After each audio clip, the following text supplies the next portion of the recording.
Good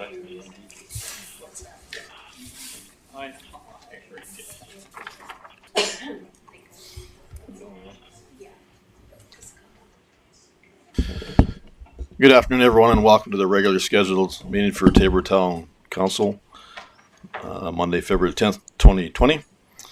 We first have a public hearing to deal with, so I will call that meeting to order.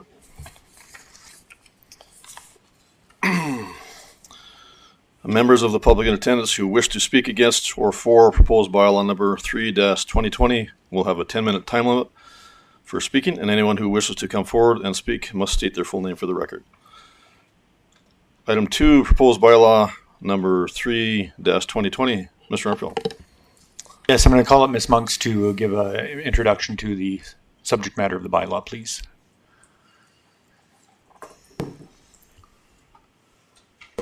Good afternoon, Your Worship, members of council. Good afternoon. So I'd like to first advise you of a minor error that was made with the public notice portion of the public hearing. The newspaper ad and letters that were distributed to the public both indicate the timing of the public hearing to be at 5 o'clock tonight. I apologize that we did not catch this until today. I can provide my presentation here now for those who attended for a 3:30 hearing, and then again at 5 for any of the members of the public that attend at that time, if that's acceptable, Your Worship. Right, yes, thank you. All right, so administration, I will scroll down.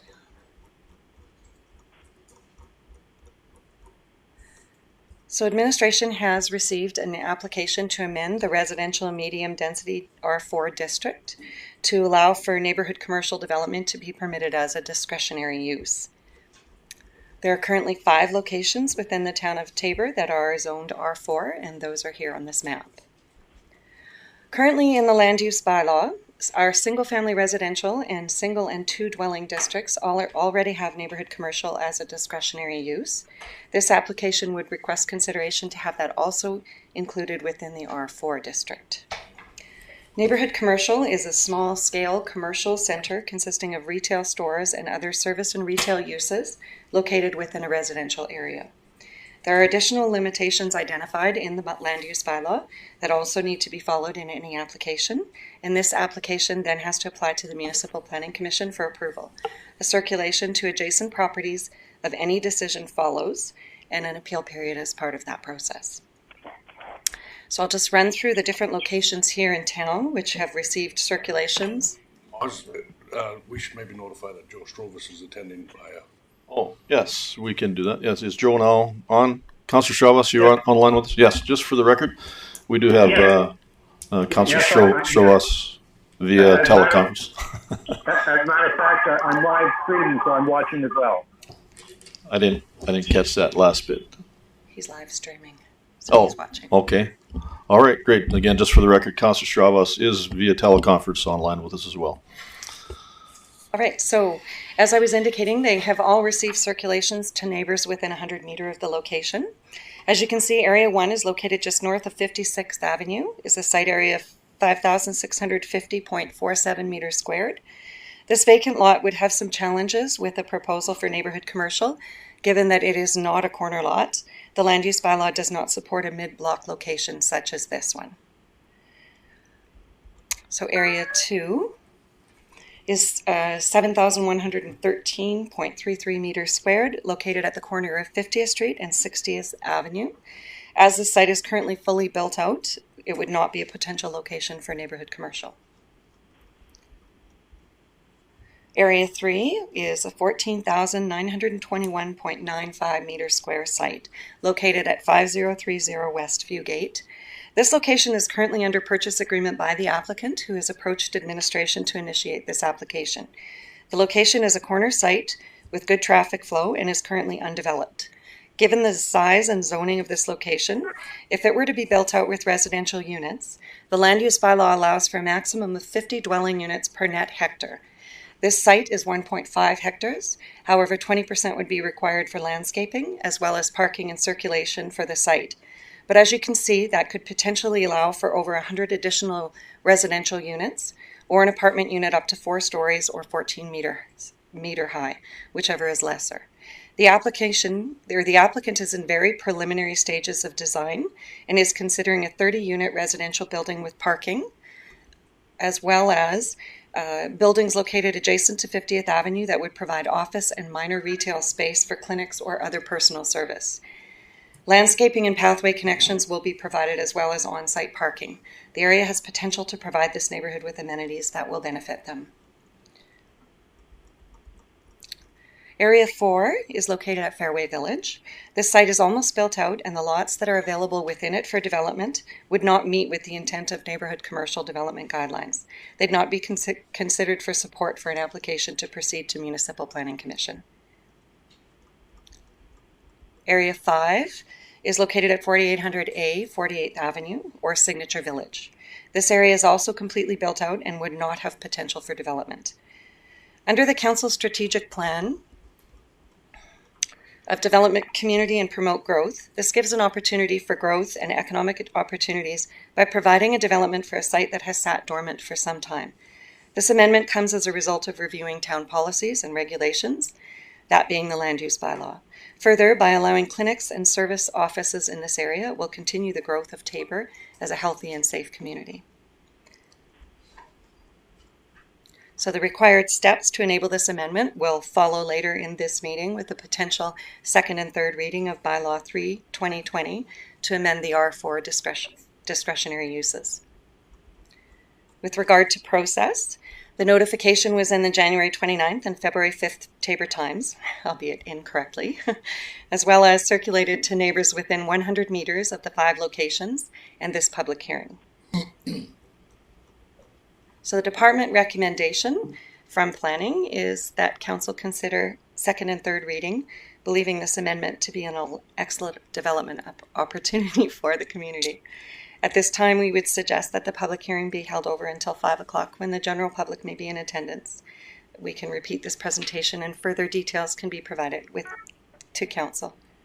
All right, just to clarify, Mr. Armfeldt, we're all right to ask for recess at this stage. We don't have to go through the whole spiel. Means there's nobody else here from the general public, I believe. That's correct. We've opened the public hearing, Yes. and council has the opportunity to recess that public hearing at any time. And then the recess of the public hearing can be opened again by a motion at 5. So administration recommends that council pass a motion to recess the public hearing for bylaw 3/2020 until 5 p.m. All right, I would ask Councillor Tans if you're all right with the recess. Yes, motion Mr. for Mayor, I that move that purpose. we recess this public hearing until 5 p.m. All right, thank you. Motion on the table. All in favor? In favor. Carried down. Good, thank you. Thank you.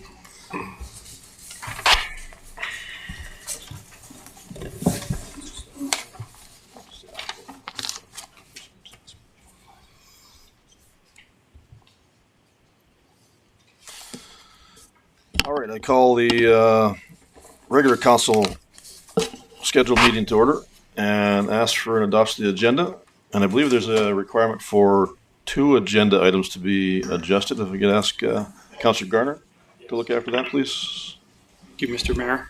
I make a motion to adopt the agenda as amended with the following changes. 1, the new RFD under 16.1 of the Freedom of Information and Protection of Privacy Act to be included in the agenda as 9.8, and number 2, to change item 5.2, being the proposed second and third reading of bylaw 3/2020 to occur after the public hearing for bylaw 3/2020 has closed. All right, thank you. Motion on the table. Any further discussion? All in favor? In favor. Carried unanimously. Thank you. Moving on to item 3, adoption of the minutes. Item 3.1, minutes of the regular meeting of council, January 27th, 2020. Mr. Armfeldt. Yes, thank you, council. Here we are. First usual item up is the meeting minutes from the previous council meeting. If there's any errors or omissions, please advise administration. We'll get those cleaned up. If not, they're yours to adopt. All right, thank you. Any questions arising? Councillor Bruin. Mr. Mayor, I'll make the motion that council adopts the minutes of the regular meeting of council held on January 27th, 2020 as presented. All right, thank you. Motion on the table. Any further discussion? All in favor? In favor. Carried unanimously. Thank you. On to item number 4, Business Horizon. There are none. Item number 5, bylaws. Item 5.1, proposed bylaw 4-2020 to repeal the cat control bylaw 3-2003. Mr. Armfield. Yes, subsequent to the last council meeting, there was a request for administration to bring the cat control bylaw to council for the consideration of a repeal of that bylaw. Things have to be repealed as they were enacted, so there's a bylaw in, bylaw out. We have completed that task at the request of council, and so you have a repeal bylaw in front of you for your consideration. All right, thank you. Any questions arising? Councillor Thames. Mr. Mayor, I move that council gives first reading of bylaw 4-2020, a bylaw to repeal cat control bylaw 3-2003. Motion on the table. Any further discussion? All in favor? In favor. Carried unanimously. Thank you. And someone prepared to make the second motion? Councillor Firth. Thank you, Mr. Mayor. I move that council gives second reading of bylaw 4-2020, a bylaw to repeal cat control bylaw 3-2003. All right, thank you. Motion on the table. Any further discussion? All in favor? In favor. Carried unanimously. Good, thank you. And the third required motion? Councillor Garner. I can make that, Mr. Mayor. The council gives unanimous consent to proceed to third and final reading of bylaw 4-2020, a bylaw to repeal cat control bylaw 3-2003. All right, thank you. Motion on the table. Any further discussion? All in favor? In favor. Carried unanimously. And the fourth required motion? Councillor Bruin. Mr. Mayor, I'll make the motion that council gives third and final reading to bylaw 4-2020, a bylaw to repeal cat control bylaw 3-2003. Thank you. Motion on the table. Any further discussion? All in favor? In favor. Carried unanimously. Good, thank you. On to item number 6, action items. Item 6.1, auditorium chairs. Mr. Armfield. Yes, based on a conversation that you and I have had subsequent to a couple of significant events that were at the Civic Center, you had requested this item to come to council to get some clarity on why the chairs are being tied together as a fire code item, and then just to contemplate whether those chairs are where the town wants to be at with chairs in the Civic Center. So 2 items for clarity. I see Mrs. Phillips and Chief Munshaw are at the podium, so I'll turn it over to you, Dawn. Please go ahead. All right. Good afternoon, Council. Good afternoon. As you can see by the agenda item, we introduced the securing of chairs based on the Alberta Fire Code after discussion last fall. We have had, so if there's more than 200 people in assembly, so in rows within the auditorium, it's required by the Alberta Fire Code to secure those chairs. We've been doing that with zip ties. What we found is we have received some input from patrons that our chairs are rather small, and they are only, I believe they're 15 3/4 inches wide. And when we secure those, they're tight against each other, which is not a lot of seating space. I think that's less than we're probably getting on an airplane. So I can see why there's frustration. We have been working to alleviate that. We purchased 11-inch zip ties. We've looked into chair clips. We just haven't been able to get them in. We actually ordered those in October and still don't have them, so we've ordered more. And then we've created a document that I attached that we would use then to educate our users, along with, we have a meeting with our large renters 1 week before. So we would educate them to, when they're securing the chairs, to give that space between the chairs and only attach them so that 11-inch zip tie just barely bites, which gives more space. So we did just create that document, so we had been working on it, but it hasn't actually been introduced to the public. So that would be our plan moving forward. Right. Any questions arising? Councillor Beckering. Yeah, thank you, Mr. Mayor. I also happened to sit at one function. I got to barely breathe. Who does the zip tying? Does the people that rent the facility do zip tying? Yes, because they do their own setup. Okay, thank you. And I see you increase it from 15 to 19 inches, which is all 4 inches, which is considerable. Chair clips, what are they, and are they better? I don't think they're going to work with these particular chairs because the legs are so close together. The only clips I can find at this point are 2 inches between. So I don't think they're going to be quite wide enough, but we thought we'd try them so that they're reusable rather than purchasing and cutting off zip ties every time is ideal. All right, thank you. Councillor Bruin.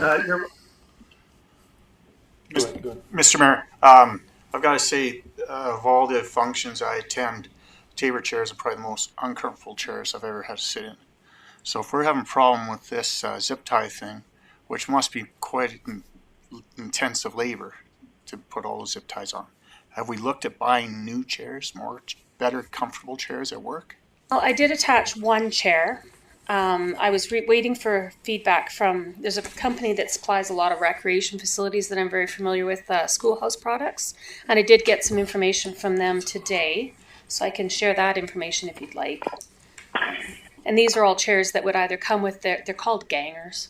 That's the chair clips, they're called gangers. So with the gangers, these chairs that I have here would be about $50 a piece. The ones I attached in the agenda item were $78 a piece, I believe, for 20 or more. And those ones have the clips included with the chair. I'll just pass these out.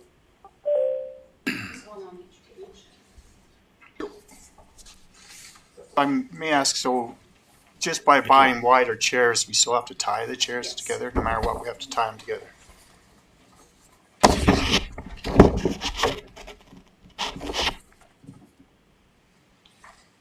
On the first page, the Uniflex series stacking chairs, we actually have 200 of those in brown right now in the storage room that we could be using for our events. Once we go over 200, I guess the challenge is as long as the renter is comfortable with the style of chair changing. So we do have 200. They're still only 16 inches wide, but because of the legs, they go out away from the chair. You still, even securing the legs, you will still get that around that 19 and a half inches space for between Those are the old chairs. style chairs we were using previously. You're referring to. Correct. And then when what I'm understanding from the staff is that when we went to larger functions, needed more chairs, they ended up purchasing 500 of the folding chairs. So we do pull these ones out when we have more than 500. I think we have 550 folding chairs. And I mean, they are inexpensive folding chairs. I had a challenge trying to find a folding chair that is wider than 15 and a half or 15 and 3/4 inches. But I did find one with this company. Councillor Stravas, you had a question there? Yes.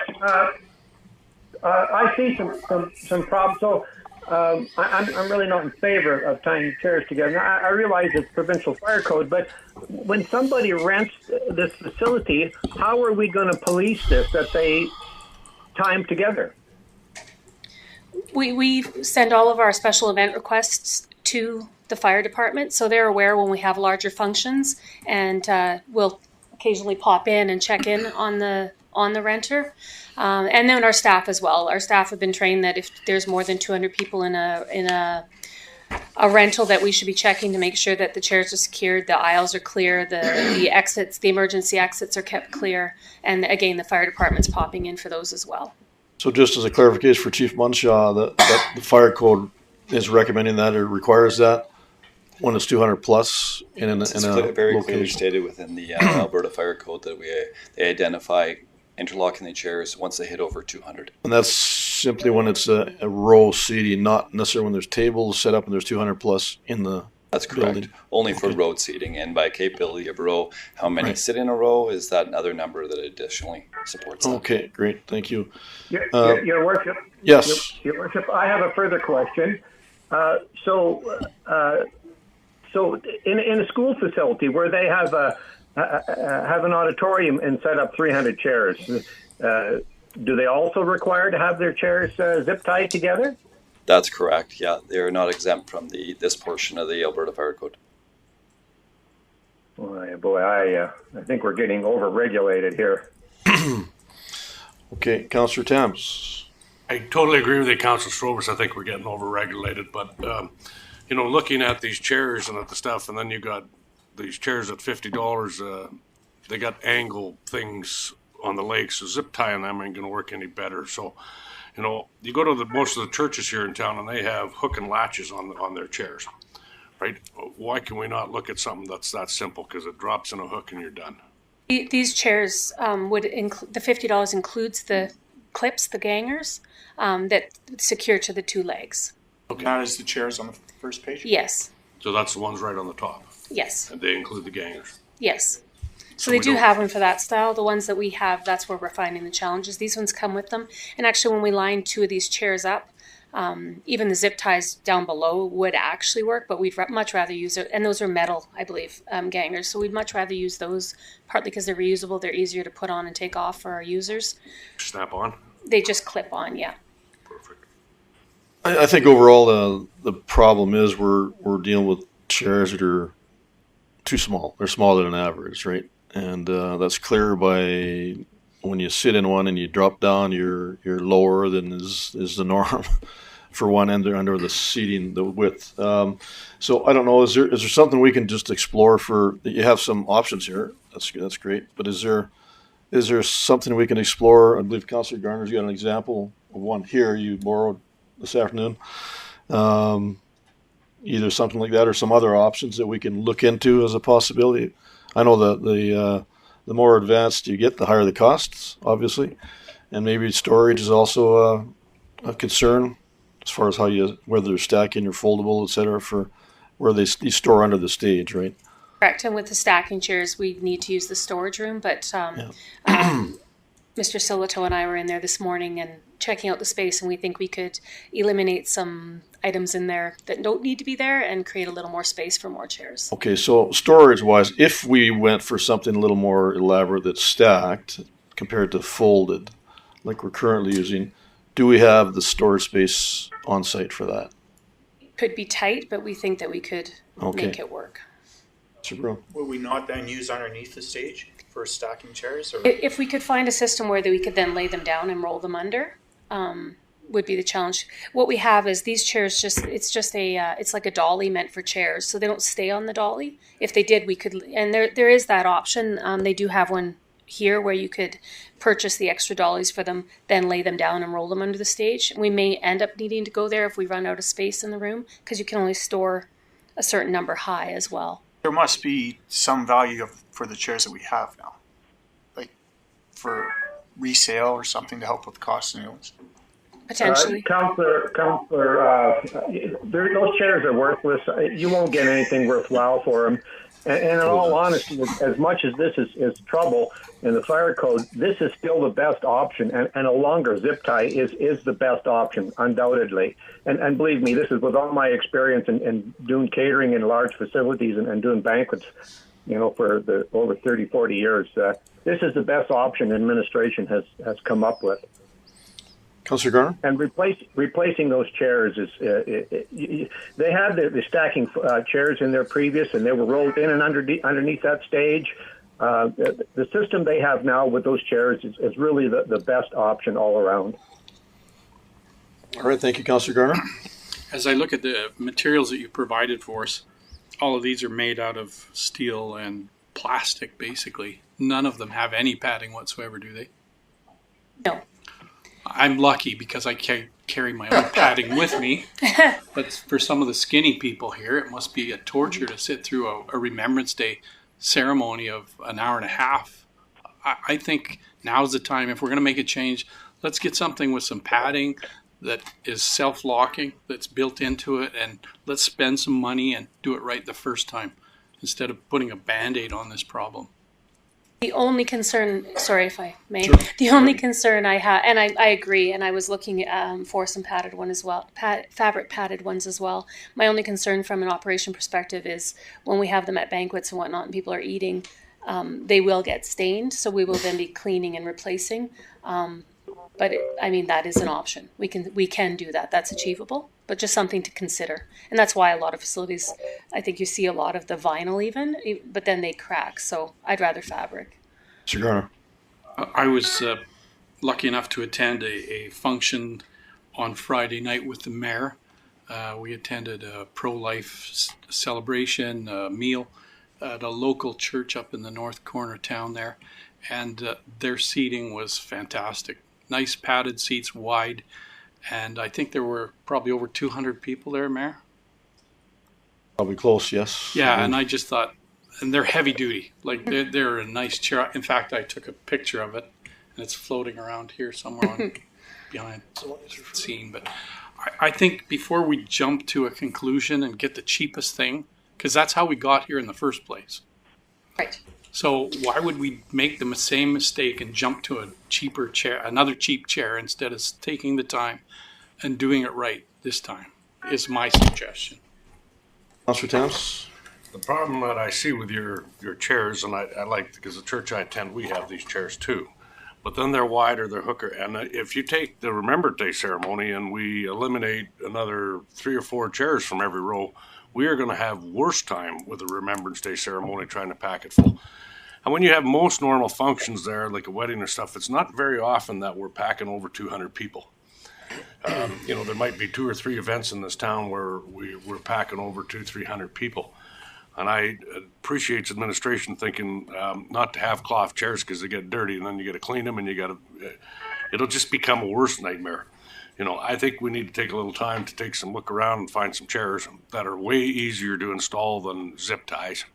Because somebody's got to zip them, somebody's got to take their side cutters and cut them all off and clean all that crap up that's laying on the floor after. But, I think there's different options in chairs. And if we're going to go look at it to do this, either we carry on with zip ties, what we're doing right now, the longer ones, or we go to find a different chair. And I think you need some time to explore that because there's other manufacturers out there.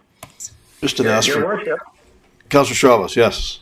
I think, and I appreciate what Councillor Garner and Councillor Tams are saying, but the setting in a church where parishioners are setting up their own chairs to an auditorium where you've got kids, adults, and all kinds of people putting chairs up, taking them down. The maintenance on a cloth chair is going to be horrendous, and it's going to become quite burdensome to the recreation department trying to clean and maintain those chairs. You're in a totally different environment in that auditorium than you are in a church hall somewhere. That you don't have the type of care that is exerted in a church facility as you do in that auditorium. The option they have now with those plastic chairs is the best option, cost-effective option for the town of Taber. All right, thank you. Councillor Beckery? Thank you, Mr. Mayor. I agree with Councillor Strovis. I think at this point, the main concern, besides the fact they're not very comfortable, is the width limitation. So we can increase the width from 15 inches to 19 inches. I think that would be a huge difference or a huge improvement. In the meantime, however, it wouldn't hurt for administration to explore some other opportunities.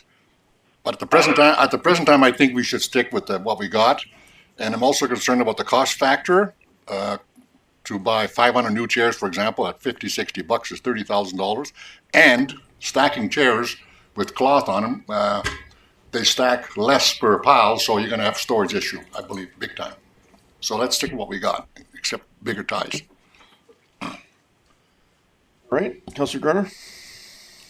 I have no comment on that. Oh, okay. I was just going to ask you about the chair you borrowed here. If you had some comments or Would you like to know? I just That's looking at, from I believe a it's a church. folding chair. Yeah, that's from a number church one. facility I attend, Yeah. and I can tell you that we have all sorts of functions in there with young kids, adults, teenagers, and we have meals all the time. And I don't know that I agree with Councillor Strovis on this about cloth, because we hold some pretty fun, food-filled evenings there, and I don't really see it as a big an issue as maybe Councillor Strovis does. Well, I'm sorry, Councillor Garner, but I've dealt with this for 50 years of my life, and I'm telling you, you're wrong. And this is through 50 years of experience putting up chairs and taking down chairs. This present option is the best option, most cost-effective for the town of Taber, bar none. Councillor Barone? I'm agreeing with Councillor Strovis on this. This lovely chair Mark has here has not seen the life that our chairs would see in the auditorium, with drinkage, spillage, all that happens at some of the functions. They wouldn't hold up to a cabaret sort of setting where people are falling, and accidentally, of course.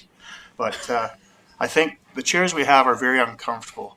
It's a decision for some people how long they'll stay at the event because of the chairs. So if we're going to fix it, let's fix it right. if you find a plastic chair that looks good, make sure you pick a good one and have different styles of people sit in them. And I think it's time. Let's move on to something better with them. Those ties are terrible. I know lots of people are cutting them just because they couldn't move. So, Entertain a motion in that regard, Councillor Bruin. I could. I'd like to make the motion that we direct our Department of Recreation to investigate looking at new chairs for the auditorium, comfortable chairs, and to bring it back to a distant meeting. All right. Motion on the table. Councillor Beckering. Thank you, Mr. Mayor. Just a friendly amendment, if I may, Councillor Bruin. Council has no authority to direct Recreation Department. Council has authority to direct administration only. That is correct, actually. That is a very good point, Councillor Beckering. Could I, through Mr. Armfeld, accept the friendly amendment, of course, but may I make this request through our CAO, please? You should be speaking with the chair of the meeting, which is the mayor. He's in control of motions and what they say and how they get passed and when they get passed. And when council passes a motion that includes a reference that administration is to undertake something, that's when I kick it into high gear. So once a motion is passed, directing administration to take any act, I will delegate as per the usual format. That's quite correct. Thank you, Mr. Armfeld. So basically, Councillor Bruin, if you're in acceptance of Councillor Beckering's friendly amendment, I am more than happy to take a friendly amendment. Basically the same thing. All right, thank Thanks you. for pointing that out. We do have a motion on the table with the friendly amendment. Councillor Beckering. Thank you, Mr. Mayor. Could we get the motion read back, please?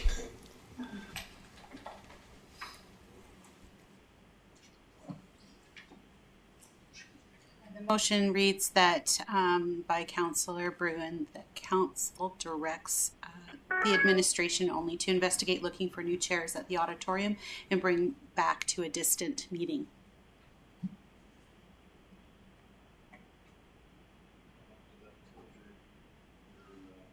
Friendly amendment.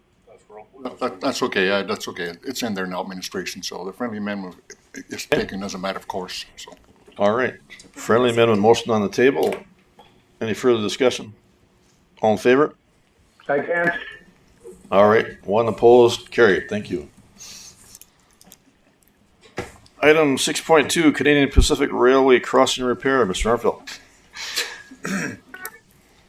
Yeah, some bad news for council here. Mr. Scheer is going to explain our predicament, and if he needs me or wants me to chime in after his conversation, I will. Go ahead. All right. Thank you, Mr. Scheer. So we received our invoice from CP Rail and for the 51st crossing, and it was higher than expected. They did give us an estimate, which is an estimate. They had some additional costs from paving contractors and unexpected signal repair expenses, and that's why the bill's higher. So $10,666. We did contact them. The bill is relevant, and under the contract, it's up to the town to pay any costs for that signal crossing. All right. Thank you. Any questions arising? Councillor Bruin. My question here, the part I read about they had it all lined up with the paving contractor. The paving contractor was not available, which is really of no fault to the towns. I think that we should make the CPR pay for this. They gave us a price, we thought we could afford it. Then after the job's done, they come back with another bill like this. I'd say can't pay it. Mr. Scheer, I think this is one I would like to answer. So the challenge was on the date that it was scheduled to be redone. The original paving contractor was otherwise occupied or obligated. So council has to understand the level of effort that goes into planning that crossing between Alberta Transportation and CP themselves and Volker Steven and the town. There's probably about 5 or 6 entities that have to come together to make that crossing happen.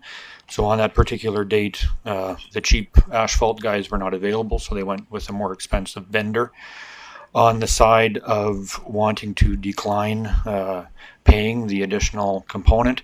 There is a contract signed between the town of Taber and CP Rail that indicates all the work on that particular railway crossing will come out of town of Taber coffers. So if we decline to pay for that at this point, we would not be living up to our contractual obligations. And Mr. Scheer had talked to the project manager. I spoke to the community liaison member at CP Rail, and because I asked him that very question, and he indicated to me that any money that was not recovered in the first outset of payment would be sent to collections, and the collection agency would be coming after the town to pay the entire bill as we are under contract to do so. So while it is not good news, there are not very many options. Your Worship, I'm ready to proceed with a motion. All right, Councilor Straus, thank you. That council approves the additional cost of $10,666.12 exclusive of GST for the Canadian Pacific Railway crossing repair at 51st Street with funds to come from capital reserves. All right, thank you. Motion on the table. Any further discussion? All in favor? In favor. Opposed? Carried. Thank you. All right, on to item 6.3, Development Security Policy, PLN 4. Mr. Armfeldt. Yeah, in our quest to continue to update and redo our policies, Ms. Monks, if you can come and have a chat with council about this item, please. Thank you. Your Worship and members of Council, in conjunction with the administrative review of policies, planning is bringing forward a new development security policy, PLN 4, to replace the outdated development damage deposits and performance bonds policy. The new policy outlines when there is a requirement for securities to be taken and the manner in which they will be accepted. This will provide clarity for developers and builders and protection for the town should the work be left incomplete or infrastructure damaged and require repairing. By approving this new policy, it will supersede the old. All right, thank you. Any questions arising? Councillor Towns? I have a question. I'm prepared to make a motion. I read through that. I like it. Council approves the Development Security Policy PLN-4 as presented. All right, thank you. Motion on the table. Any further discussion? All in favor? In favor. Carried unanimously. Some discussion by Did Councilor you Becker. No. Oh, you were voting? I was Okay. a little bit ahead of the game here. All right, thank you. Carried unanimously. On to item 6.4, Development and Subdivision Agreement Policy PLN-2. Mr. Armfeldt. Yes, this is up for review. Ms. Monks, please guide us. Yes, so this policy is up for renewal. We've completed a review of the documents to ensure that they are still reflective of the procedures currently in place. In addition, changes have been made to reflect resolutions that were previously given by Council with regard to encouraging attainable housing. Finally, in cases where development permits require an applicant to tie into existing town services and do work within our road allowance, a servicing agreement is used that isn't quite as complicated as the others, but administration felt that it should also be included in this policy to ensure Council has endorsed the process. So if Council is in agreement, the policy can be approved and the updated documents can be implemented for use. All right, thank you. Councillor Bruin? Mr. Mayor, I'm prepared to make the motion that council approves the Development and Subdivision Agreement Policy PLN-2 as presented. All right, thank you. Motion on the table. Any further discussion? All in favor? In favor. Carried unanimously. Thank you. Item 6.5, Information for Council. Mr. Armfeldt. Yes, there's one item on this agenda. January the 15th, 2020, we had our traffic committee meeting, and so those minutes are attached here for your information. All right, thank you. Any questions arising? Councillor Beckering? Thank you, Mr. Mayor. To Mr. Rumfeld, any action required by council at this time? No action required by council at this time. We are having a special traffic committee meeting on Wednesday to make a recommendation on some speed limit changes around town, which will then end up at council at the end of February. Thank you, Mr. Mayor. Thank you, Mr. Rumfeld. Thank you. Any other questions? Someone prepared to make a motion? Councillor Garner? I can make that motion that council accepts the material received in this agenda as information. All right, thank you. Motion on the table. Any further discussion? All in favor? In favor. Carried unanimously. Thank you. On to item 6.6, standing item council requests. Mr. Armfield. Yes, this is the opportunity that we provide council to ask administration any questions or give us any direction through the form of a motion. All right, thank you. Anything arising? Councillor Firth. Mr. Mayor, excuse me. Excuse me. In Lethbridge at the police station, they have 2 stalls that are designated for people to make exchanges for buy and sell or Kijiji, just because it's a safer, more well-lit place to do those kind of exchanges. And I had a resident of the town of Taber ask if that was a possibility in our police station. So I'm asking the question. Yes, absolutely. We could organize such a thing. If we did it at the police station, it would probably have to pass through the police commission in order for them to make a motion to host something like that. I would want to confirm that the area where it's at is covered by a closed circuit television camera. So if I think it's a great idea, you're right, we don't have that opportunity in town here. So yeah, we should look into designating a spot for such a thing. Yes. I would welcome a motion on that to get us started. Certainly. I would agree. I think it's a great idea. Thank you for bringing that forward. And Mr. Armfield, also a great idea to make sure the security camera is involved. That's definitely important in this case, and definitely a gap we've had here that hasn't been brought to our attention previous. So great to hear. All right, someone prepared to make a motion on that? Councillor Firth. I move that council direct administration to propose the concept of 2 parking spaces for the purpose of exchanging items,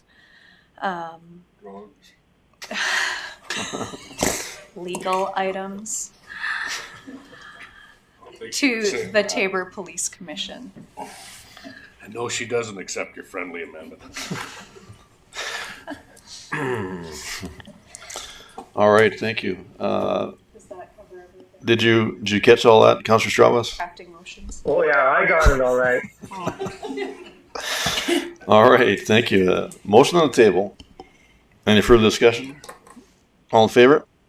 In favor. Carried unanimously. Good, thank you. Any other standing items?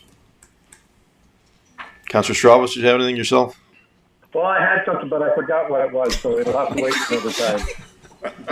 All right, Councillor Bruin. I have something more point of interest. On February 22nd, I hope I pronounced her name right, Alicia Myros is having a 100th year birthday at the Clearview Lodge. So I think if anyone has a chance to stop by, it's at 1 p.m. there on February 22nd. Just to wish her a happy birthday on that milestone. Thank you. So you're not requiring a motion, just Just information. Okay. All right. Thank you. All right. Councillor Garner, do you have something? Oh, okay. All right.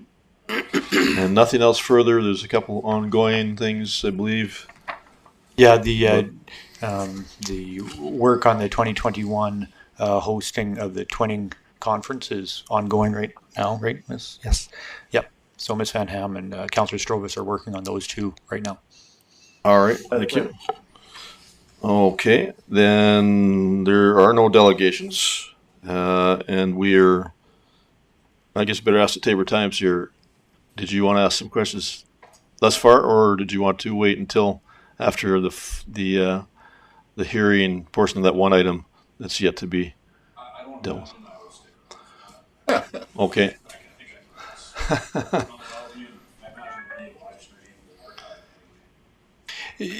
Yes, Mr. Abdel Khalik will live stream that, and then, yeah, it can be watched at a later date.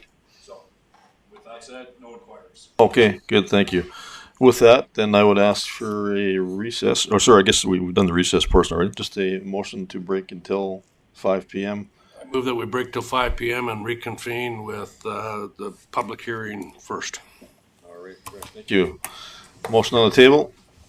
Any further discussion? All in favor? In favor. Carried unanimously. Good, thank you. Just a footnote, somebody will have to call me back at before 5. All right, we'll do that, Joe. Thank you. Thank you. Talk to you later. You bet. Yeah.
Back.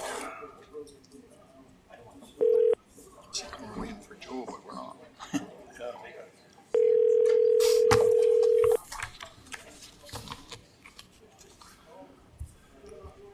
Hello? Hello? Hi, Joe. Hey, Joe. Hello there.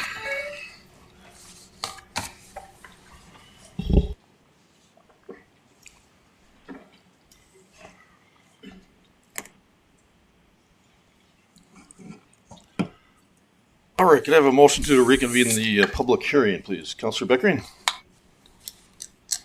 Yes, Mr. Mayor. Motion on the table? Yes. All right, all in favor? In favor. Carried unanimously. Good, thank you. And back to the public hearing, Mr. Armfield, related to proposed bylaw number 3-2020. I would like to call Ms. Monks back up to provide a presentation again, please. Ms. Monks?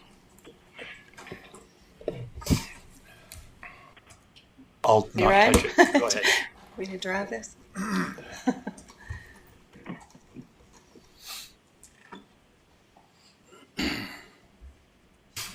All right. So good afternoon, Your Worship, members of council. Good afternoon.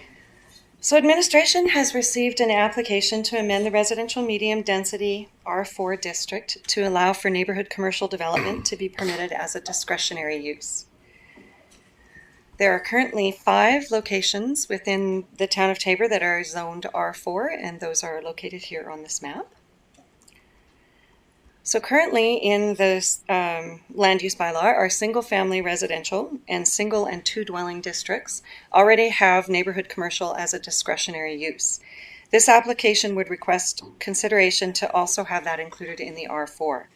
Neighborhood commercial is a small-scale commercial center consisting of retail stores and other service and retail uses located within a residential area. There are additional limitations identified in the bylaw, the land use bylaw, that also need to be followed in any application. And this application then has to apply to the Municipal Planning Commission for approval. A circulation to adjacent properties of any decision allows for an appeal period as part of that process. So I'll just run through the different locations here in town, which have all received circulations to neighbors within 100 meters. As you can see, Area 1 is located just north of 56th Avenue and is a site area of 5,650.47 meters squared. This vacant lot would have some challenges with a proposal for neighborhood commercial, given that it is not a corner lot. The land use bylaw does not support a mid-block location such as this. So Area 2 is located at the corner of 50th Street and 60th Avenue. It is 7,113.33 meters squared. As this site is currently fully built out, it would not be a potential location for neighborhood commercial. So Area 3 is a 14,921.95 meter square site located at 5030 Westview Gate. This location is currently under purchase agreement by the applicant, who has approached administration to initiate this application. The location is a corner site with good traffic flow and is currently undeveloped. Given the size and zoning of this location, if it were to be built out with residential units, the land use bylaw allows for a maximum of 50 dwelling units per net hectare. The site is 1.5 hectare. However, 20% landscaping is required, as well as parking and circulation for the site. As you could see, this could potentially allow for over 100 additional residential units, or an apartment unit up to 4 stories or 14 meters, whichever is lesser. The applicant is in very preliminary stages of design and considering a 30-unit residential building with parking, as well as buildings located adjacent to 50th Avenue, that would provide office and minor retail space for clinics or other personal service. Landscaping and pathway connections will be provided as well as on-site parking. The area has potential to provide this neighborhood with amenities that will benefit them greatly. Area 4 is located at Fairway Village. This site is almost built out, and the lots that are available within it for development would not meet with the intent of the Neighborhood Commercial Development Guidelines. They would not be considered for support for an application to proceed for Municipal Planning Commission approval. Area 5, oh, sorry, I was one. Oh, no, I just have a typo there. Area 5 is located at 4800A 48th Avenue or Signature Village. This area is also completely built out and would not have potential for development. So under the Council's strategic plan of develop community and promote growth, this gives an opportunity for growth and economic opportunities by providing a development for a site that has sat dormant for some time. This amendment comes as a result of reviewing town policies and regulations, that being the land use bylaw. Further, by allowing clinics and service offices in this area, will continue the growth of Taber as a healthy and safe community. So the required steps to enable this amendment will follow later in this meeting with the potential second and third reading of bylaw 3-2020 to amend the R4 discretionary uses. So with regard to process, the notification was in the January 29th and February 5th Taber Times, as well as circulated to neighbors within 100 meters of the 5 locations and this public hearing. So administration, the planning department recommends council consideration for second and third reading, believing this amendment would allow for an excellent development opportunity. And so we can proceed with the public hearing at your leisure. Thank you, Ms. Moxon. Just to re-clarify, members of the public in attendance who wish to speak against or for proposed bylaw number 3-2020 will have a 10-minute time limit for speaking, and anyone who does wish to come forward and speak must state their full name for the record. Related to presentations, Ms. Monks, has anyone from the Planning and Economic Development Office received any written briefs against proposed bylaw number 3-2020? Yes, Your Worship, we have, and I was asked if I would read it. All right. All right. So Taber Town Council, 5th of February 2020. Dear Council members, I thank the Town Development Office for the courtesy notification of 29th of January 2020, which clearly informs the residents of the F4, just a typo there, signature point zone of the proposed bylaw amendment to bylaw number 14-2016. I commend and thank Mr. Rob Jansen, Development Officer, for his courteous and welcoming manner in receiving my phone call re this proposal. I am opposed to the proposed amendment of adding neighborhood commercial as a discretionary use to this zone. Owners purchased property at Signature Point for several reasons. One is that there were no neighborhood commercial possibilities at the time of purchase. Now that the residential units are established, I feel some alarm that that could change, as remote as that may sound at this time. I realize that protocol precludes the automatic feasibility of such a thing happening, but just the specter of it occurring is somewhat unsettling. Second, our roads were not built to handle heavyweight traffic on a regular basis. Again, as remote as it may sound that such would happen, I still see a red flag, small as it may be, in 2020. Third, small-scale commercial, if such were to be developed in this zone, could disturb the rather private and safe movement of added vehicles on our roads. Fourth, if this bylaw amendment will have minimal to no impact on our area, then why is a proposal for the F4 at Signature Point zone necessary in the first place? Thank you for considering my thoughts on this important matter. Yours truly, Raymond Sheen. Number 210, 4800A, 48th Avenue, Signature Point. In addition to that, Your Worship, we had probably 4 or 5 individuals come to the planning counter just requesting further clarification with regard to it. One in particular was located adjacent to the first location and was just concerned that it not be utilized for commercial, but the others had not wanted to put written comments in. All right, thank you. Is anyone present who wishes to speak against proposed bylaw number 3-2020? What type of developments are there? I'll just have you come forward, sir, if you don't mind.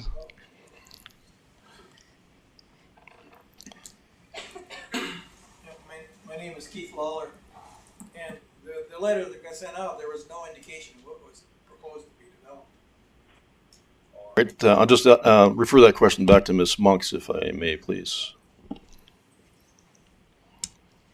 So with regard to the land use bylaw amendment itself, and the reason that an actual application didn't come along with that is that at this point we were just opening up the bylaw itself to be able to allow for that amendment, similar to what's currently in the R1 and R2 districts. So we don't have a firm application at this point, but the neighborhood commercial definition that I had read out earlier speaks to minor retail, office and service type opportunities, such as a clinic or dentist office, lawyer's office, those kinds of opportunities. I guess just for clarification, Ms. Moss, if you just confirm, I believe there's 3 of those 5 areas you say that would not fit the bill for building anything further. That is So correct. if you just clarify which 3 of those 5 areas that those include? So the one on the corner of 50th Street and 60th Avenue. Please show us on the map. Sorry, I'm standing right in front of the mechanism. Okay, so this is fully developed. This is fully developed. This is almost fully developed, but it's 1 or 2 single-family home lots that are available there. Could you just give us those addresses, what those 3 include?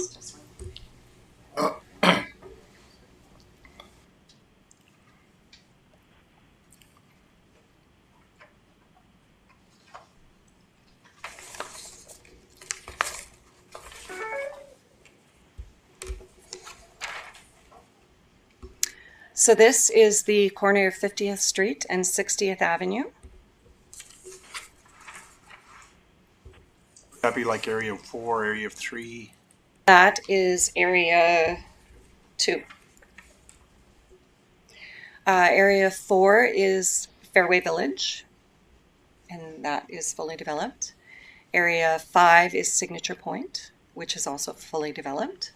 So just to clarify, those 3 you just mentioned, there is no room for any further development whatsoever. This is simply a courtesy to be able to change the bylaws for future reference, because areas that may be included have to be consistent across the board, Mr. Armfeldt?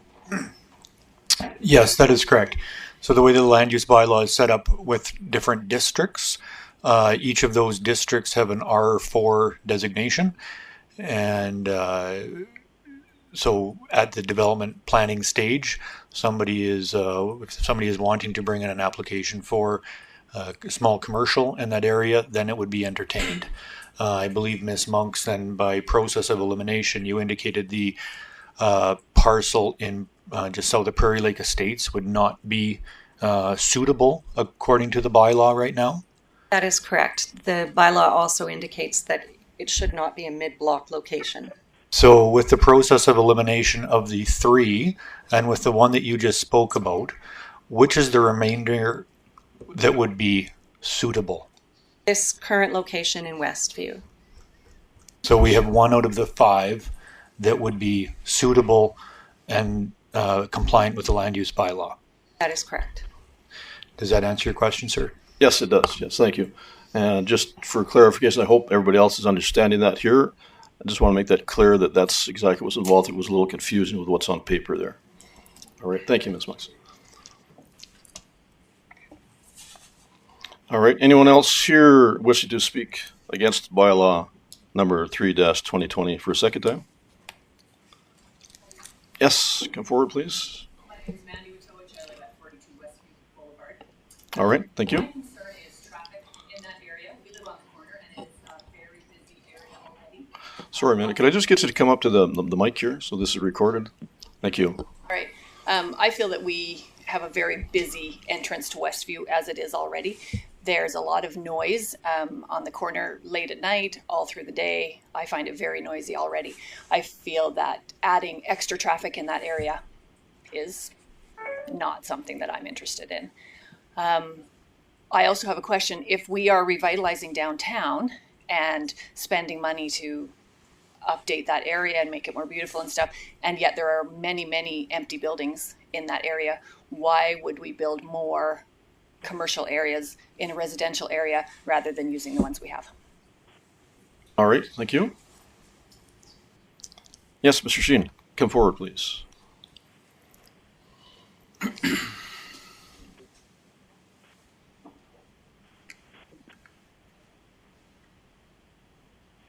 My written submission has already been read. I didn't realize I could also speak. So my concern is, I talked to the planning director, who's very courteous. I appreciated that. He said that if they want to add discretionary use to F4 at Signature Point. So he said, well, if one of the residents burned down if there was a discretionary use that would allow small business to come in, then it would be possible for someone to make an application. Now, that doesn't mean it would be approved. And so in light of what he said, I thought, well, why would, since it's already residential, there are no lots available, if a home burned down, surely we would replace it with another resident, not a commercial thing. And then I also asked, so do all 5 zones have to be treated the same? So if this passes, does that mean discretionary use applies to all 5 of these areas? If so, why are we treating all dogs the same when one dog has no place for anything other than residences?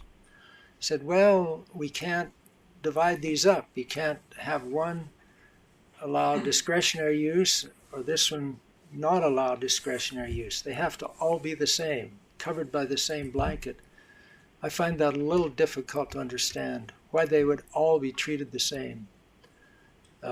Thank you. I believe it is for the uniformity purpose, Mr. Sheen, but I'll just ask our administration just to clarify what's involved with Mr. Sheen's asks. Yes, within the land use bylaw, the town is broken up into a number of different districts. That is a standard for North America, how things are done. Residential from the lowest density to the highest density, so essentially R1 to R4. Also, we have that consistent approach with industrial and commercial. Now we have downtown commercial, we have light industrial, we have heavy industrial. So it is a matter of how towns are managed from a land use perspective, that we have a number of districts that we hope that everything can fit into. And when there is a new idea that wasn't contemplated at the time of the crafting of the land use bylaw, there's an opportunity to amend that bylaw to include something for a potential new development. So that's why we're here.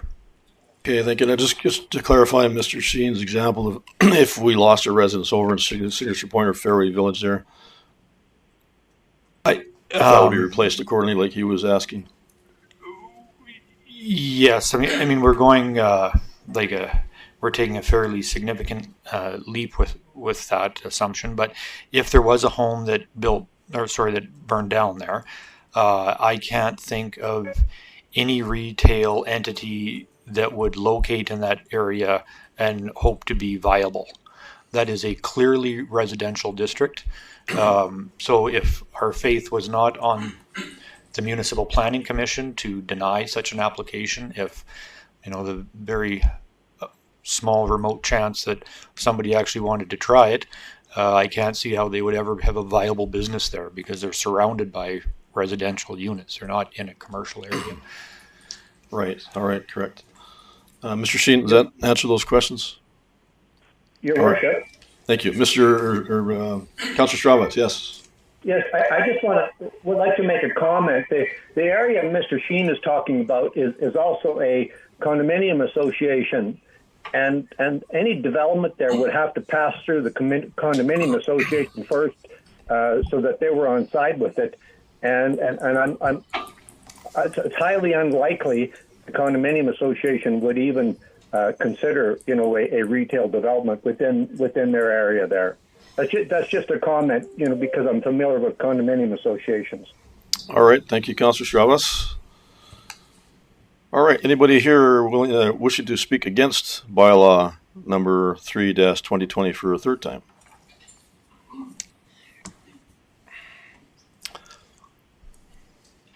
Good evening. I'm Jeff Smith, and I reside in 78 Westview Boulevard. And I would agree with Mandy's comments. And just had a question on, was there any interest or looks towards 47th Avenue or other development that's already zoned for commercial before looking to rezone some of the residential areas? I'm not aware of that personally, Mr. Smith. Ms. Monks, can you answer that question by chance? 47th Avenue. So it's kind of down by the financial. I may be able to provide some feedback. So this was brought about by an applicant. So it was somebody outside of our organization that saw an opportunity with this particular piece of property to develop something on this particular piece of property, and so it wasn't the town that's moving this forward. This is an outside applicant that is moving this forward, and so we are moving through the process as required when somebody makes an application to amend the land use bylaw. All right, thank you. All right, Ms. Monks, just have you come forward again, please. Your Worship, not to jump in, but I would encourage you just to give one last opportunity for All right, anybody that would like to speak against. Sure. We have gone through the 3 asks, but for sure, there's an extra amount of people. If you would like to come forward, you bet. Super nervous. Just state your name for the record, please. Stephanie Lowen, and I live right across from the proposed area in Westview. So I have some of the same concerns as Mandy. The traffic over there is already very busy. I'm worried about overflow parking. If there's not enough parking in that area, if they're going to start parking in our crescent, I'm worried about loitering. There's a bus stop right on that street, right down from where they're proposing this. There's also a park supposed to be built a block away. I'm worried about added crime. I'm worried about property value maybe decreasing. Also, when we purchased our property, we purchased it thinking that the rest of the area would be developed residentially and not commercially. I'm concerned about what kind of businesses will be put there. And I'm confused because on the Town of Taber website, it says that that area is actually zoned as R3. So has it already been rezoned to R4? Because on the Town of Taber website, the map says R3. I don't know if that makes a difference, but I'm just confused. And from what I've been doing some research, and it says that zoning from residential to commercial is hard because it may infringe on privacy and cause an increase in traffic, which I agree with. So that's all I have to say. Okay, thank you. Just to clarify, I think there was, I believe, the one question for sure, the R3 ask, is that, or is there another actual question in there? Yeah, and also what kinds of businesses. What kinds and of business? once Okay. it gets zoned as commercial, does that mean any type of business can be put in there? Like if something goes in a dental office and they close down or something, can something else replace it? And do we have a say in that? Thank you. Ms. Monks or Mr. Armfield, either one? Would you like to comment on those 2 questions? When we looked at this site with the applicant, going by our ORSC GIS system, that lot and the map that we had reviewed was R4. So my understanding is that it is an R4 site, and I'm wondering if potentially there is an old map on our website, which I will also have to confirm. Okay, and just again, clarification about if a business moves out, as if it were to go in that location, as she had asked. Just to clarify as far as. Sorry, if a business moved out? If there's a clinic in there, as an example, and that closed, I think that was her ask. What would be the So the neighborhood commercial criteria? definition Yeah. would still apply. And so one of the reasons and one of the options that the applicant had when we initially looked at this proposal was to completely rezone that site to a comprehensive commercial. And the rationale behind not doing that is because there are several uses within our commercial district that would be intrusive in a residential setting and are permitted within our comprehensive commercial. So rather than having the opportunity for a permitted use to come in that we did not think would fit into that neighborhood zoning, we did not even consider that as an option. All right, thank you. All right, just for clarification, is there anyone here, or you just raise your hand if there's others that would like to come to speak against bylaw 3-2020, if you like. All right, otherwise we'll move forward there. Ms. Monks, you just come forward, please. Just to clarify, has the Plan and Economic Development Office received any written briefs for proposed bylaw number 3-2020? All right, thank you. Is anyone present wishing to speak for proposed bylaw number 3-2020? Thank you, Mayor and Council, for some time to review this application. We have just a few pictures. I have worked in the community for some years. Just ask you to state your name for the record, please. Brian Torrey. All right, thank you. I've worked in the community for some years doing development work and residential development predominantly, and been involved with the town of Taber some with exploratory work at shortage of rental units in the community, and that's something I have been a part of in developing over the last few years. But we saw this piece of property as a nice piece of property in a nice area on 50th that would be a nice spot for some residential development. I'm not a big fan of huge residential developments, and with R4 you could put a fairly big unit there. I think 50 units is allowed, which would be a lot of traffic, and finding 50 tenants can be difficult in one area. And so we thought it'd be nice to have a nice attractive development. Our goal would be to have seniors housing here with a nice common area, a nice area in the on the main floor for. We're looking at the possibility of a small workout center for those tenants with a spa area, sauna, that type of thing, and then a nice unit with elevators that would be affordable. They wouldn't be large units, maybe 400 to 750 square feet, which would allow us to keep the price affordable for seniors, but still be a very nice brand new unit. I think similar to something like Signature Point, except a rental unit for the community. The parking, as you can see from, this is a proposed site plan from Ian Moxon Architects. There's lots of parking space. All parking would have to be accommodated according to code. And, just to have only housing, if you look in the community, if you go west of 50th, there's no commercial, there's no, the only place that you can get a bite to eat is at the golf course, which at least in the past wasn't always open in the winter, but it'd be nice to have some other opportunities. Generally around a hospital, there's other medical, dental suites and some light commercial. This isn't for a used RV dealership or anything. This would be for like a pharmacy, optometry, lawyer's office, something like that. And we're in early planning. We have an investment group that would be interested in bringing this development to the community. Its value, as currently proposed, would be around $8 million for the community, for local tradesmen and the community. So not only jobs, but future services for that community. We've had people approach us. They'd love to have a coffee shop there, some of that stuff. It's right on the walking paths. As you can see, there'll be walking paths going through the area.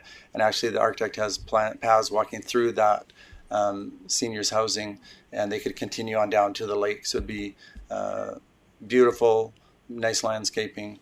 It wouldn't be an eyesore. I certainly don't think this would detract from any land values. Traffic, there's not, there's always some traffic, whether you had a 50-plex or some smaller unit. This one's about 30 units there shown, and a few businesses. This would be shut down at night. We're not going to be running. These are businesses that are 8 to 5 type businesses. So you wouldn't have a lot of travel at night. It would just be the apartment building that would be, people coming and going in the evening. So I think it's close to 50th. You're not going to be going past a ton of housing. You just come out and right on to 50th. I think it's nice that way. Absolutely, there is some traffic associated with any development, but I think this is close to the main vein. And I think that's why it was anticipated and zoned R4 was for that purpose and put in that location. If we could go to just the next picture, please, Phyllis.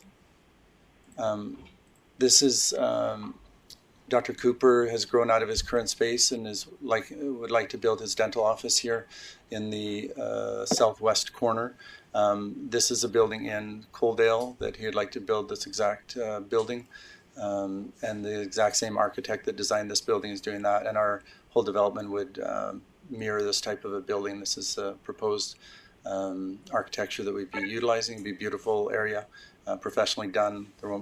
There's not any room for a used car parking lot or anything, or RV dealership or equipment dealership. That's not at all the intent of this building. To be beautiful and add to the community. As far as noise is some concern in the past, I think that's why the fence along 50th was built. I believe these buildings along 50th would add even a greater buffer for noise, and that's why the light commercial or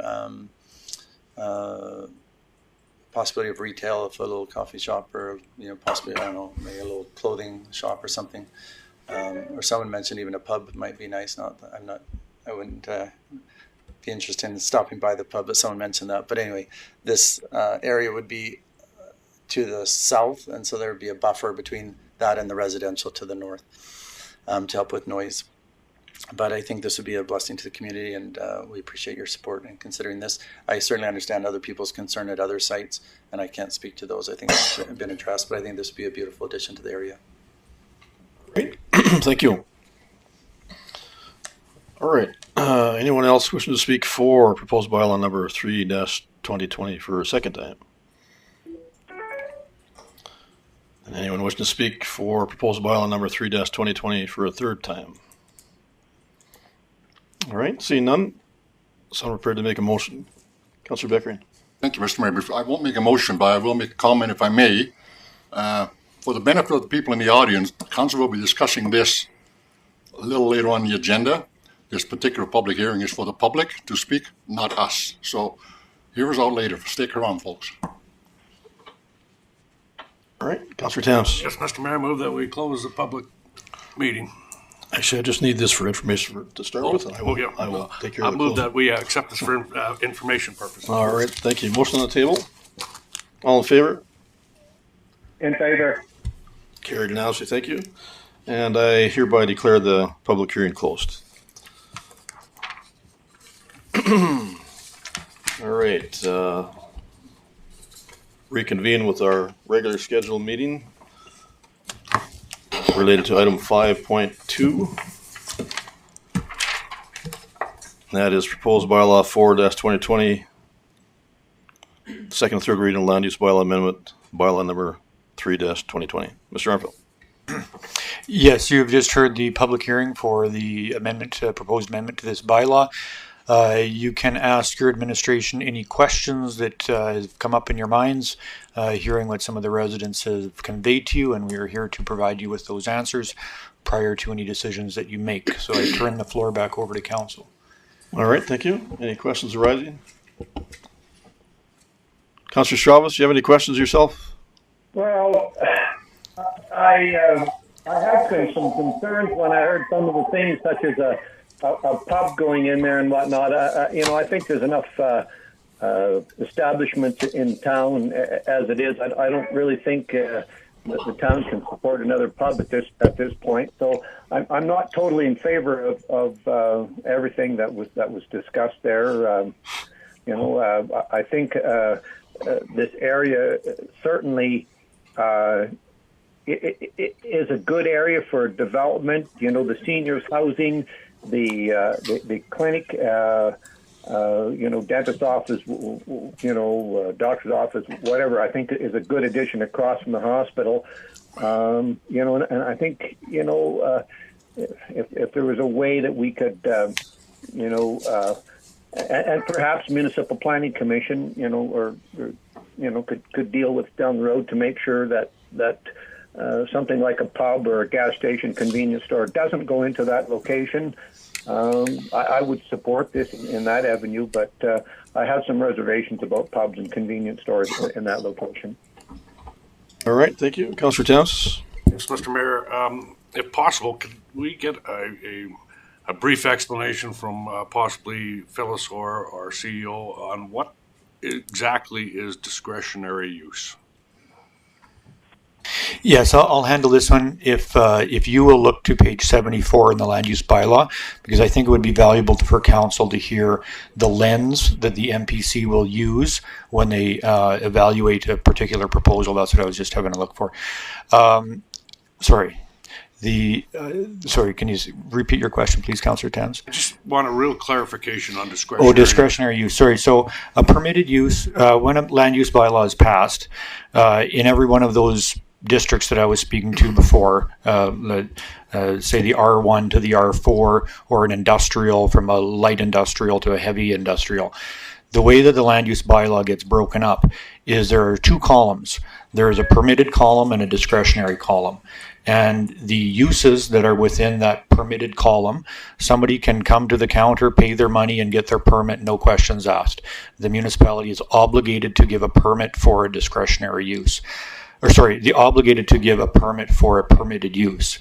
When you speak of discretionary, according to the development bylaw of the town of Taber, those discretionary items are required to go to the Municipal Planning Commission for consideration and approval. So it takes administration out of the evaluation of that proposal, and it also does another thing, which it makes it public. There is always a public component to these things, whether it's a public hearing like this or whether it's an appeal process. So when somebody comes and applies for a discretionary use permit, and that permit is evaluated by the Municipal Planning Commission, and let's say that is voted in favor of, then there is a period of time that is advertised that the town has made a positive decision on a discretionary permit, and the public component comes in an appeal sort of way. So then that permit can be appealed by any impacted member of the community, and they have to demonstrate how that would be impacting them, whether it's noise or traffic or in some way. But then that goes to the Subdivision and Development Appeal Board. So with all of these things after this stage, because this is going in as discretionary, the Municipal Planning Commission is sworn duty to uphold the best interests of the residents of the town of Taber. And if there is somebody that is not in favor of the way the decision went with the Municipal Planning Commission, if it's a discretionary permit, it can be appealed. Councillor Thames. So, further comments. So, I have the same concerns that Councillor Strovis has expressed. If we're going to put a pub there, I'm not in favor. But they'd have to come applied under discretionary use, which is going to have to go to the MPC. Yes, right? and this is what I was looking to, and maybe you can help me out now, Mrs. Monks, because within the land use bylaw, there is a very strict prescription. There's a lens that the Municipal Planning Commission is obligated to look through when they evaluate neighborhood commercial developments, whatever comes in. So maybe, Ms. Monks, if you could just talk about that. Yes, so neighborhood commercial development shall comprise a maximum site area of 0.2 hectares. So that could be a phase that comes forward as development. Contain a maximum of 5,000 meters square of floor area. Provide for a landscaped and treed buffer adjacent to residential development site of a minimum of 6 meters in width, and include a maximum 2 meter high screen fencing on the boundary of the site. Contain a minimum building setback from the boundary of a residential development site of 10 meters. Orient high-use driveways and activity areas away from an adjacent residential development site, and locate at the end of a block and avoid mid-block locations.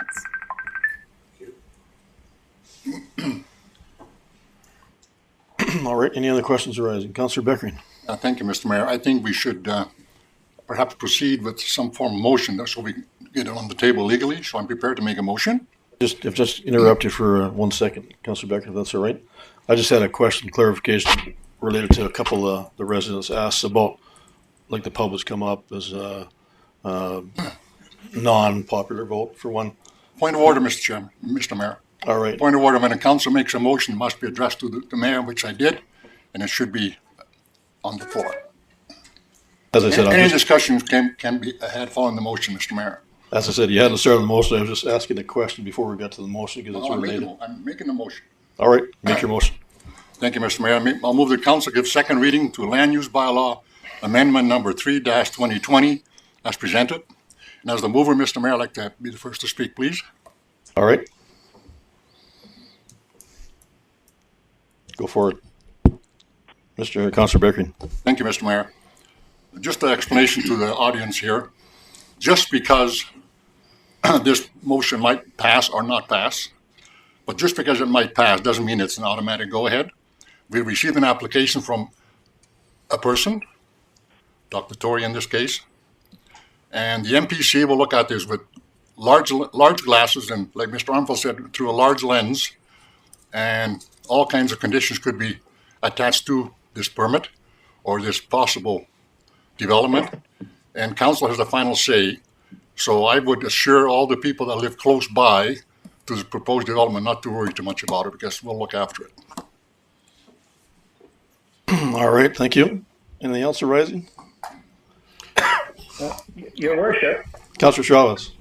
just before we go on, could we have Ms. Monks come up and reiterate on the permitted uses? I know we have them here in front of us, but just go through them so that the audience is completely aware of the permitted uses. Sir, is that permitted uses in the R4 district? Is that what you're referring to? Permitted uses in the R4 district? Yes. Currently, okay. Because those are the ones that would get basically rubber stamped by economic development. So I would have to look in the land use bylaw for that, but going from memory, I believe that there are very limited permitted uses within the R4 district. I think one of them is a particular type of sign. There are 4, I believe, in total, and none of them is an actual physical development. If I'm We have it, remembering Phyllis, we have it correctly. in our agenda package, the permitted use. The permit. It's a couple pages down, page 45.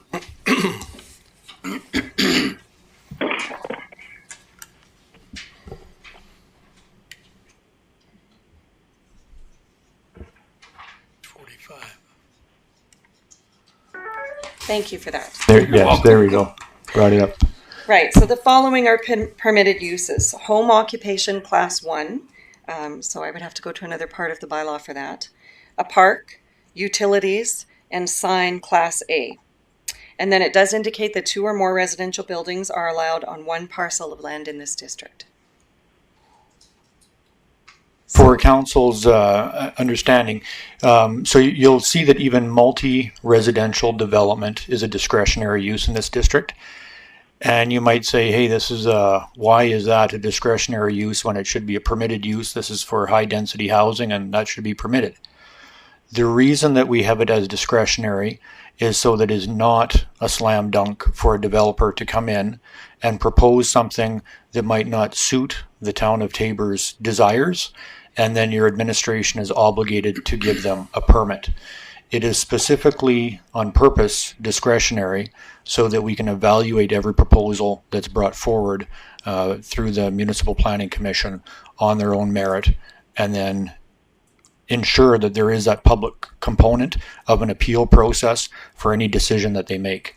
So in some of the other residential districts, there are a number of permitted uses like single family dwelling.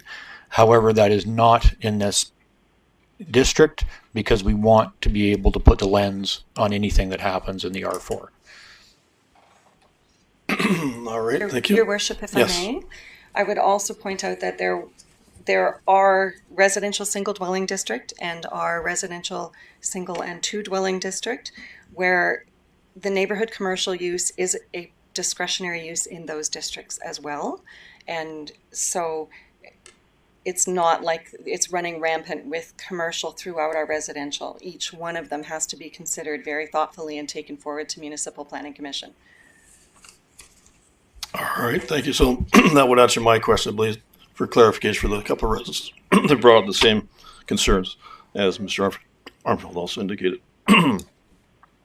So, all right, any other questions arising? Councillor Firth? Thank you, Mr. Mayor. I was a question for administration. How are residents notified if they would like to appeal a discretionary use permit? Through His Worship, they would be notified in the same manner. So the discretionary permit will be advertised in the Tabor Times, and then letters will be sent out to everyone within 100 meters of that site. Okay, thank you. Any other questions arising? Could I just ask for Councillor Beckery's motion to be read again, please?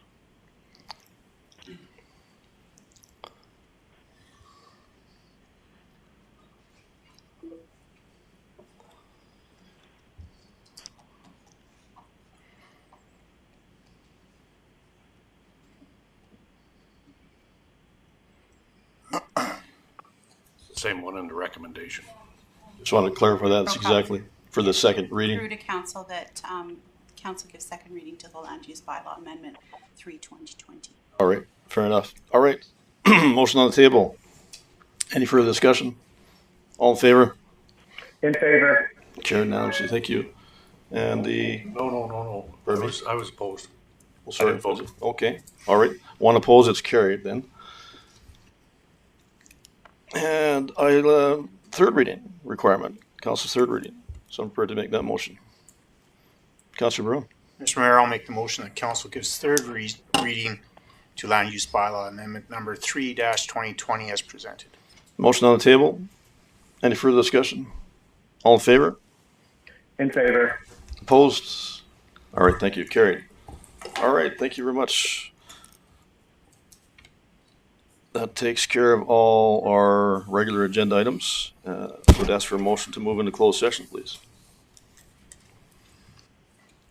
So moved, Councillor- Mr. Mayor. Motion on the table. All in favor? In favor. Chair unanimously. Good, thank you.